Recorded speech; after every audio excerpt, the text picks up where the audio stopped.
अस्सलामुअलैकुम। TNN TV के साथ मैं हूं कौकब फारूकी। सबसे पहले शामिल करेंगे news headlines. Islamabad high court ने घोटके की 9 मुस्लिम बहनों को अपने शौहरों के साथ रहने की इजाजत दे दी। आलमी मीडिया सफीरों दिफाई अताशीर का बालाकोट के मुकाम का दौरा। रमजान शुगर मिल्स और साफ पानी स्कैंडल केस में हमजा शहबाज की 17 अप्रैल तक उबूरी जमानत मंजूर। दूध की कीमतों में इजाफे को अवाम ने मुस्तरद कर दिया। गदागरी के खिलाफ क्रैकडाउन पर ख्वाजा सरा सरापा एहतजाज। कैनेडियन फोर्सेस में खवातीन को सहूलत देने के लिए नए कवायद और जवाबित। नस्ल परस्ती और तासुब को फरोग देने की हर कोशिश की मजम्मत करते हैं एंड्रयू शीयर। ओंटारियो के वजीर आजम ने नए ट्रांजिट मंसूबे का इफ्तिताह कर दिया। ओंटारियो में स्कूल गर्ल्स के लिए पाकिस्तानी वुमेन क्रिकेट टीम की कप्तान सना मीर के नाम से इंडोर क्रिकेट टूर्नामेंट का इनेकाद। विकीलीक्स के बानी जूलियन असांजे लंदन में इक्वाडोर के सिफारत खाने से गिरफ्तार। हेडलाइंस आपने जानी, खबरों की तफसील शामिल करेंगे इस ब्रेक के बाद।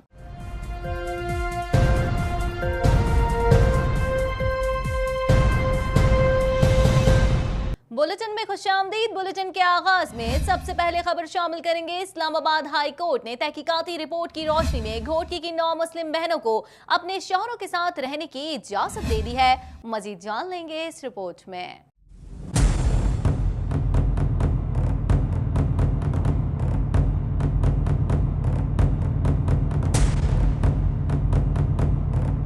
हाईकोर्ट ने तहकीकाती रिपोर्ट की रोशनी में घोटकी की 9 मुस्लिम बहनों को अपने शौहरों के साथ रहने की इजाजत दे दी। इस्लामाबाद हाई कोर्ट के चीफ जस्टिस अतर मनुल्लाह ने घोटकी के हिंदू मजहब छोड़ने वाली 9 मुस्लिम बहनों की तहफ़्फ़ुज़ फराहमी की दरख्वास्त पर समाअत की तो तहकीकाती कमीशन की अबूरी रिपोर्ट अदालत में जमा कराई गई। सेक्रेटरी दाखिला ने अदालत में पेश होकर बताया कि अदालती हिदायत पर जबरी मजहब तब्दीली के इल्जाम की तहकीकात के लिए इंक्वायरी कमीशन बनाया गया। 9 अप्रैल को वफाकी वज़ीर इंसानी हुकूक शीरी मजारी और कौमी कमीशन हुकूक खवातीन की चेयरपर्सन खावर मुमताज ने लड़कियों से मुलाकात की। उनके शौहरों से भी हमारी मुलाकात हुई। ये जबरदस्ती मजहब तब्दीली का केस नहीं लगा, बल्कि ये इस इलाके की मुकामी कल्चर का हिस्सा बन चुका है। सेक्रेटरी दाखिला ने कहा कि सिंध हुकूमत ने भी रिपोर्ट पेश की, जिसके लिए कमिश्नर और DIG सक्खर ने कमीशन की मुआवनत की। हमने रहीम यार खान के DCO को भी बुलाकर रिपोर्ट मुरतब की। 9 अप्रैल को दोनों लड़कियों की मेडिकल रिपोर्ट्स भी आ गई हैं, जिनके मुताबिक दोनों लड़कियां बालिग हैं। आसिया की उम्र 18 साल और नादिया 19 साल की है। ये जबरदस्ती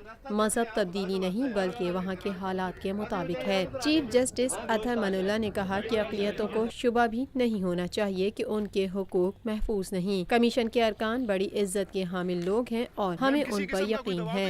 वाज़ेह हो गया कि लड़कियां बालिग हैं और जबरदस्ती मजहब तब्दील नहीं कराया गया। डॉक्टर रमेश कुमार हुकूमती पार्टी से हैं, वो सियासी फॉर्म्स पर मामला उठाएं। चीफ जस्टिस ने IA रहमान से इस्तफसार किया कि आपकी क्या राय है। IA रहमान ने बताया कि जिन मराकज़ पर लड़कियां मुसलमान होती हैं उनको रेगुलराइज किया जाए। यहाँ जबरदस्ती मजहब तब्दीली के हवाले से कोई कानून मौजूद नहीं। चीफ जस्टिस अतर मनुल्लाह ने कहा कि हमें पार्लियामेंट पर एतमाद है, उनको कोई हिदायत नहीं दे सकते। पार्लियामेंट खुद ऐसे मामलात पर बहस कराए। कमीशन के रुकन खावर मुमताज ने अदालत में पेश होकर बताया कि ये हसास मामला था, हमने उसकी छानबीन की। लड़कियों ने अपनी मर्जी से शादी के लिए इस्लाम कबूल किया। चीफ जस्टिस ने कहा कि अदालत ने अक़लियतों के हुकूक को सामने रखकर ये केस आगे चलाया। लड़कियों को इजाजत दे रहे हैं कि वो अपने शौहरों के साथ रहें। हाई कोर्ट ने समाअत के बाद लड़कियों को अपने शौहरों के साथ रहने की इजाजत दे दी। इस हवाले से मियां मिठा का कहना था कि पाकिस्तान ऊपर जा रहा है, पाकिस्तान को गैर मुस्तहकम करने के लिए प्रोपेगेंडा किया जा रहा है। जबरदस्ती इस्लाम कबूल करना दीनी तालीमात के खिलाफ है।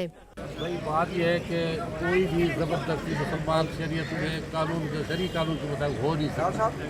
जो भी मेरे नज़दीक जो भी करेगा वो हज़ूर पाक सल्लल्लाहु अलैहि वसल्लम का बेफरमान होगा और कुफ्र के नज़दीक होगा जो भी ज़बरदस्ती करेगा।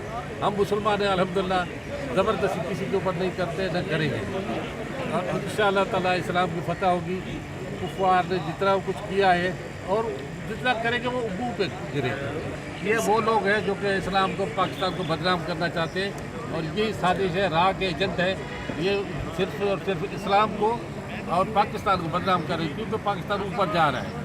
देखा आपने कैसे इंडिया के जहाज गिराए या ऊपर जा रहा है। इंशाअल्लाह ताला और ऊपर जाएगा और उसको रोकने की पाकिस्तान तरक्की करेगा। कुछ बात करेंगे DGISPR major general Asif Ghafoor ने कहा है कि आलमी मीडिया, सफीरों और दिफाई अत्ताशीर ने बालाकोट के मुकाम का दौरा किया और उन्होंने अपनी आंखों से तमाम हकीकत देख ली है। मजीद जान लेते हैं इस रिपोर्ट में।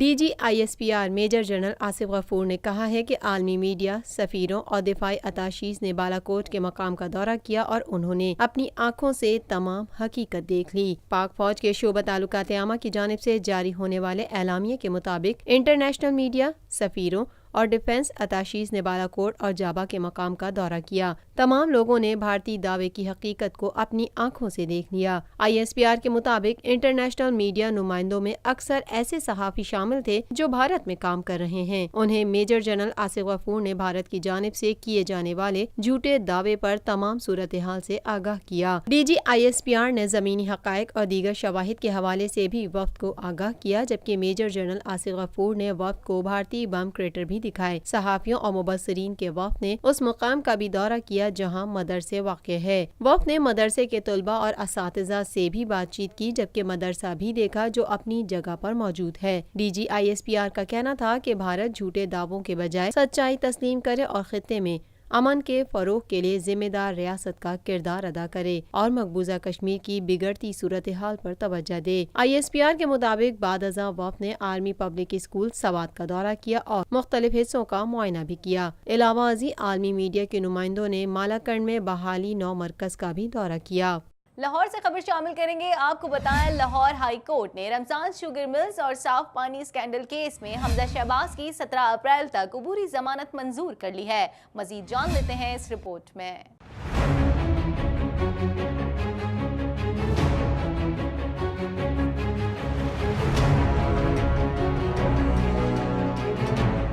हाई कोर्ट ने रमज़ान शुगर मिल्स और साफ पानी स्कैंडल केस में हमजा शहबाज की 17 अप्रैल तक अबूरी जमानत मंजूर कर ली है। पंजाब असेंबली में अपोजिशन लीडर हमजा शहबाज ने लाहौर हाई कोर्ट में रमज़ान शुगर मिल्स और साफ पानी करप्शन केस में अबूरी जमानत के लिए अलग अलग दरख्वास्तें दायर की, जिस पर हाई कोर्ट के जज जस्टिस मलिक शहजाद अहमद खान की सरबराही में 2 रुकनी बेंच ने केस की समाअत की। हमजा शहबाज की जानिब से दरख्वास्त में मौक़िफ़ अपनाया गया कि नैब की तरफ से रमज़ान शुगर मिल और साफ पानी केस में गिरफ्तारी का खदशा है। नैब पहले भी सियासतदानों को किसी और इंक्वायरी में बुलाकर दूसरे मुकदमात में गिरफ्तार कर चुका है। खदशा है कि नैब मुझे भी किसी और इंक्वायरी में बुलाकर रमज़ान शुगर मिल और साफ पानी स्कैंडल में गिरफ्तार कर सकता है। आज कॉल ऑफ नोटिस जो है 9 को मैं यहाँ पर हाई कोर्ट में आया था। आज की तारीख का मुझे कॉल ऑफ नोटिस आया था। आपको याद है कि शहबाज शरीफ साहब को बुलाया गया था साफ़ पानी में और गिरफ़्तारी आशियाने में डाल दी गई थी। तो नैब की जो हरकत सकनात हैं वो आप सब जानते हैं और कौम ने देखा कि हम कानून की इज़्ज़त करते हैं, कानून की पासदारी के लिए हम हाजिर हैं। अदालत ने वकला के दलाइल सुनने के बाद हमजा शहबाज की दोनों केसेस में 17 अप्रैल तक अबूरी जमानत मंजूर कर ली। अदालत ने दोनों केसेस में हमजा शहबाज को 1-1 करोड़ के मचल के भी जमा कराने का हुक्म दिया। बाद अज़ा ज़राए इब्लाग़ के नुमाइंदों से गुफ्तगू करते हुए हमजा शहबाज का कहना था कि नैब की हरकत व सकनात से सब वाकिफ हैं। शहबाज शरीफ को साफ पानी केस में बुलाकर आशियाना केस में गिरफ्तार किया गया। अपोजिशन लीडर पंजाब असेंबली का मजीद कहना था कि 10 साल तक नैब की पेशियां भुगती हैं। पहले भी सुरखरू हुआ था, अब भी सुरखरू होगा। और ये नैब की पेशियां मैं कोई अभी नहीं फेस कर रहा। 99 कू के बाद 10 साल मेरा ख़ानदान जला वतन हो गया था। यहाँ पर ना मेरे वालिद थे, ना ताया थे, ना भाई था, ना बहन थी, ना माँ थे, ना बाप था। मैंने 10 साल नैब की पेशियां उस वक्त भुगती हैं। 10 दिन या 10 हफ्ते की बात नहीं कर रहा, 10 साल की बात कर रहा हूँ। उस वक्त भी मैं सुरखुरू हुआ था। आज क्योंकि नैब जो है वो मेरे पास 10 दिन का बेल कवर था, उसके बावजूद मेरे घर पे दावा बोला, चादर चार दीवारी का तकद्दुस पामाल किया, पूरी कौम ने वो तमाशा देखा। कराची में दूध की कीमत में अचानक 23 रुपए फी लीटर का इजाफा कर दिया गया है। डेयरी फार्म्स का मिडलमैन को फी लीटर दूध 108 रुपए में बेचने का फैसला कर लिया है और इजाफी कीमत पर अमल भी शुरू कर दिया गया है। शहरियों ने हुकूमत से कीमतें कम करने का मुतालबा किया है। मजीद जान लेते हैं इस रिपोर्ट में। कराची में दूध की कीमत में अचानक 23 रुपए फी लीटर का इजाफा कर दिया गया है। डेयरी फार्म्स का मिडलमैन को फी लीटर दूध 108 रुपए में बेचने का फैसला कर लिया है।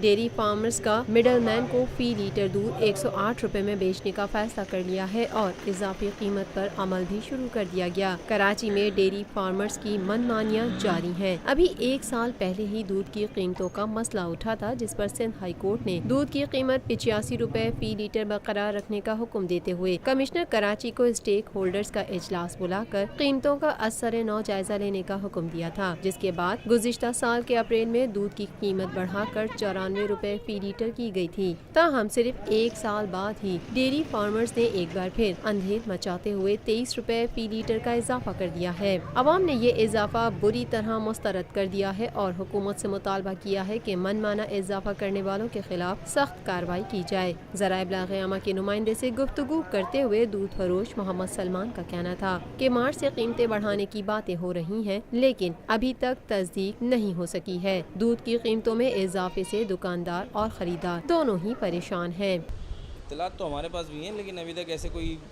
पक्की कंफर्म खबर नहीं है। इत्तलात तो मार्च से ही उड़ रही हैं, क्योंकि मार्च से मार्केट की रिटेन जो थी वो बहुत ऊपर चली गई थी। 122, 124, 125 रुपये किलो तक दूध बिका है मार्केट के अंदर। ये पिछले हफ्ते के अंदर 10 दिन के अंदर मार्केट गई है 4800, 5000 रुपये मन। तो इससे आप अगर रिशू निकालें तो ये 120 रुपये, 125 रुपये तो ये घर पे आता है।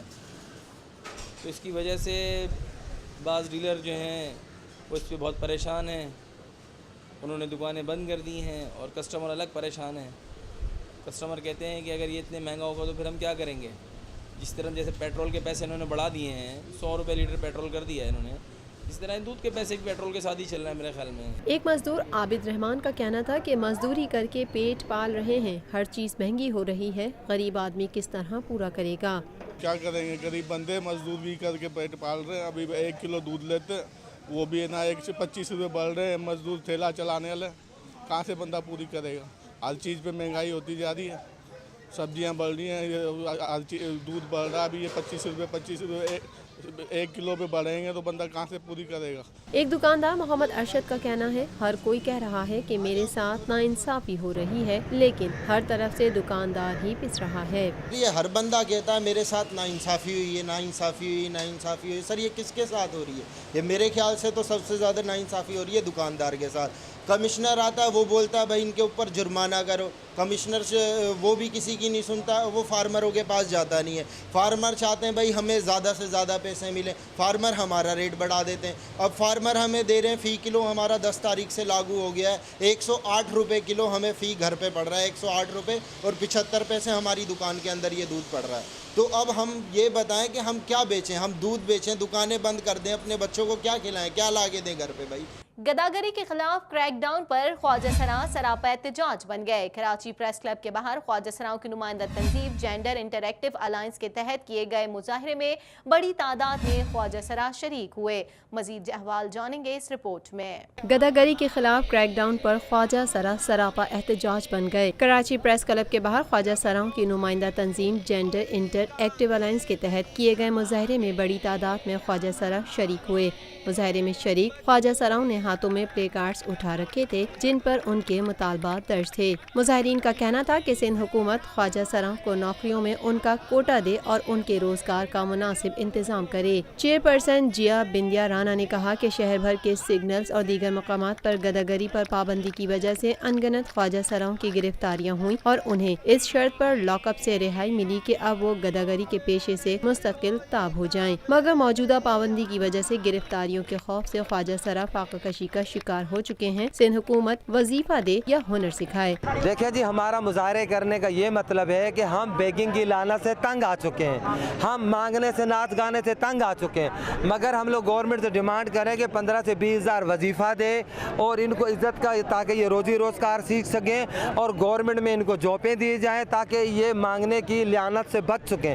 अगर ये सब कुछ गवर्नमेंट नहीं करी तो खुदारा फिर इनको मांगने दे। फिर ये इनके महीनों से इनके घर में फाके पड़े हुए हैं, सिग्नल से पुलिस उठा रही है, चौराहों से पुलिस उठा रही है, कोई रास्ते में जाते हैं। हम आईजी सिंध को दोनों हाथों से सलाम पेश करते हैं कि आईजी सिंध ने पुलिस महकमे में हमारी जॉब की हमें ऑफ़र करी और 5% कोटा रखा। इस तरह दूसरे गवर्नमेंट के इदारों को बोले वो सोए पड़े, वो भी हमें जॉब्स दें ताकि ये इज्जत की रोजी रोजगार ख्वाजा सरा कर सके। मुजाहरे में शरीक एक ख्वाजा सरा का कहना था कि ख्वाजा सराओं को काम करने में बहुत सी मुश्किलात का सामना करना पड़ता है और जब ख्वाजा सरा भीख मांगते हैं तो उन्हें वहाँ से भी रोका जाता है।